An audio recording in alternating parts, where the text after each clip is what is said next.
නිරෝගීමත් දවසක් කියලා ප්‍රාර්ථනා කරනවා සියලුම දෙනාට. අපේ ප්‍රධාන ආහාරයේ බත්නේ.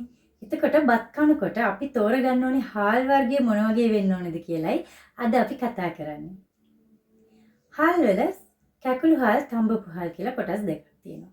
එතකොට මේකෙන් කන්න හොඳම අපිට තඹපු හාල්. ඇයි එහෙම කියන්නේ?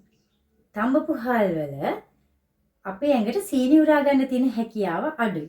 අපි ග්ලයිසෙමික් ඉන්ඩෙක්ස් එක කියලා කියන්නේ. කැකුළු හාල් වල අපේ ඇඟට හරි ඉක්මනට සීනි උරා ගන්න හැකියාව තියෙනවා. ඒ හින්දා බත් පොඩි ප්‍රමාණයක් කෑවත් වැඩිපුර සීනි උරා ගන්නවා කැකුළු හාල් වල. හැබැයි තඹපු හාල් වල අපේ ඇඟට උරාගන්නේ අඩු සීනි ප්‍රමාණයක්. ඒ හින්දා අපිට අනවශ්‍ය විදිහට ඇඟේ සීනි වැඩි වෙන එක කැකුළු හාල් වලට වඩා තඹපු හාල් වලදී අඩුයි. හාල් වල නියුඩ තියෙනවනේ කුරුට්ට. ඔය කුරුට්ටේ තමයි හාල් ඇටේ තියෙන ධාන්‍යයේ තියෙන හොඳම විටමින් වර්ග ටික තියෙන්නේ.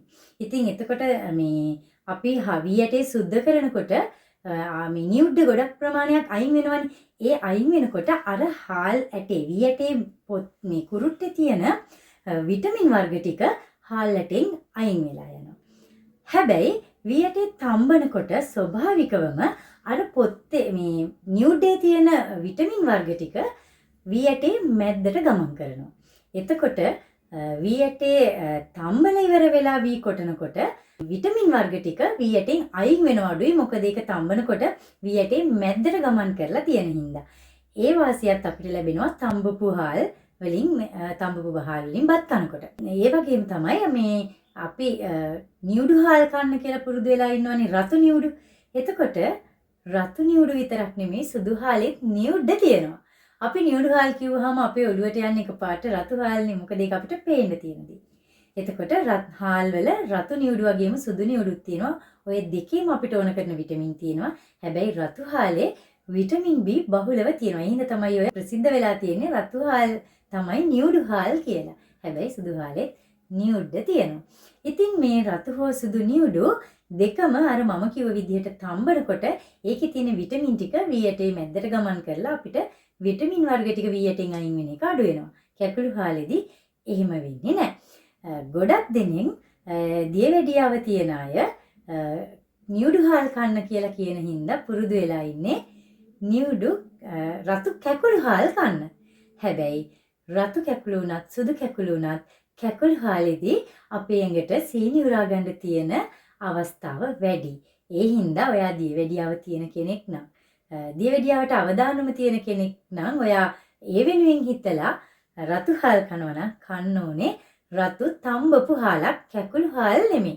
හැබැයි ඉතින් රතු තඹපු හාල් ටිකක් රළු හින්දා අපි ටිකක් අකමැති තඹපු රතු හාල් කන්න. හැබැයි ඉතින් අපිට කන්න ඕන හාල් ප්‍රමාණය බත් ප්‍රමාණය අඩු කෝප්ප 2යි නිරෝගී කෙනෙක්ට කියලා මම කලින් වීඩියෝ එකේදී කිව්වනේ. එතකොට අර අඬු මේ තඹපු හාල් රතු තඹපු හාල් කනකොට ඒක හරි රළුයි හරි ඉක්මනට බඩ පිරෙනවා. ඒ හින්දා අපිට පොඩි බත් ප්‍රමාණයකින් අපේ බඩ පුරව ගන්න පුළුවන්. ඉතින් ඒ හින්දා මට විශේෂයෙන්ම කියන්න ඕනේ අපි හාල් වර්ගයක් තෝරගන්නකොට තඹපු හාලක් තෝරගන්න. ඒකත් රතු හාල් උනත් සුදු හාල් උනත් තඹපු හාල් වලින් තමයි අපි ඇඟට අඩුවෙන් සීනි උරාගන්නේ. ඒ වගේම වැරදි මතයක් තියෙනවා කැකුළු හාල් රතු හාල් කනකොට රතු කැකුළු කන්න. එහෙම නැතුව රතු තඹපු හාල් කන්න. ඒක තමයි වැඩිපුරම හොඳ. ඉතින් ඔයාගේ ප්‍රධාන ආහාර වේල විදිහට බත් කනකොට ඒ බත් කන්න හාල් තෝරගන්නකොට ඊට පස්සේ ඔයාගේ ඇඟට සුදුසු නිරෝගී වෙන්න නම් මොනවද කන්න ඕනේ කියලා හිතලා බලලා සුදුසු ආහාර වේල සුදුසු හාල් වර්ග තෝරගන්න. එතකොට මම මේ කියපු විස්තරත් එක්ක ඔයාට තේරෙනවා අපි කන්න ඕනේ තඹපු හාල් වර්ගයක් කියන එක. ඉතින් මේ විදිහට ඔයාගේ කැම රටාව වෙනස් කරගත්තොත් අපිට පුළුවන් නිරෝගී ජීවිතයක් ගත කරන්න බෝ නොවන රෝග වලින් ආරක්ෂා වෙලා ඉන්න.